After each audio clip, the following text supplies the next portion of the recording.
நான் இவங்கள்ட்டலாம் எப்படி பேசிக்கிடுவேன், ஏன்னா சிலவங்க சொல்லுவாங்க இவங்கெல்லாம் பேசி ஜெயிக்க முடியாது, இல்லை ஒரு இன்டர்வியூக்கு அட்டன் பண்ணுறீங்க, ஒரு வேலை விஷயத்துக்கு எப்படி பேசணும், கஷ்டப்படுறீங்களா, ஹல்லேலூயா, வேதனைப்படுறீங்களா, இல்லை சில காரியங்களை முக்கியமானவர்கள் வரும்போது சிலவங்க இதை பேசும்போது சொல்லுவாங்களே, அந்த நேரம் மட்டும் அவங்களுக்கு பதட்டம் ஆயிடுவாங்க, பேசிக்கிட மாட்டாங்க. ஏன்னா அது ஒரு நல்லா பேசுவாங்க, ஆனால் முக்கியமாக பேச வேண்டிய இடத்துல பேச வராது. அப்படி சூழ்நிலை இருக்கும். ஆண்டவர் வார்த்தை கொடுக்குறாரு பாருங்க, 15ஆம் வசனம். உங்களை விரோதிக்கிறவர்கள் ஒருவரும் எதிர்த்து நிற்கும் கூடாத வாக்கியின் ஞானத்தையும் நான் உங்களுக்கு தருவேன்.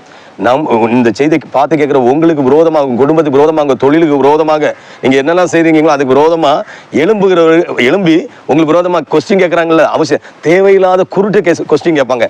அவங்களுக்கு தெரியும் இது தவறுன்னு, ஆனால் அப்படியெல்லாம் பண்ணுவாங்க. அவங்களுக்கு எப்படி ஞானமா பதில் சொல்லணும்னு சொல்லுவாங்களே, ஒரு தடவை சொன்னாலும் கரெக்டாக பேசுவாங்க. சிலவங்க சொல்லுவாங்களே, அவர் அந்த மனுஷன் வந்தா, அந்த மனுஷி வந்தா ஒரு வார்த்தை சொன்னா கரெக்டா இருக்கு பிரதர் அப்படி சொல்லுவாங்களே, அதே மாதிரி நீங்க சொன்னா கரெக்டா இருக்கு. எப்படி உங்களுக்கு வார்த்தை கரெக்டா பேசுறாங்களே, ஆண்டவர் பிள்ளைகளாக உங்களை எல்லாம் சொல்லுவாங்க, இவ்வளோ அறிவும் ஞானமும் எங்கிருந்து வந்து, இவ்வளோ பெரிய படிப்பாக சுற்றி எல்லாம் ரொம்ப எஜுகேட்டட், இவ்வளோ படிச்சிருக்காங்க, இவங்க மத்தியில் இவ்வளோ சாதாரண ஒரு மனுஷனுக்கு இந்த ஞானம் அறிவு எப்படி வந்துட்டு சிந்திப்பாங்க. அல்லையா?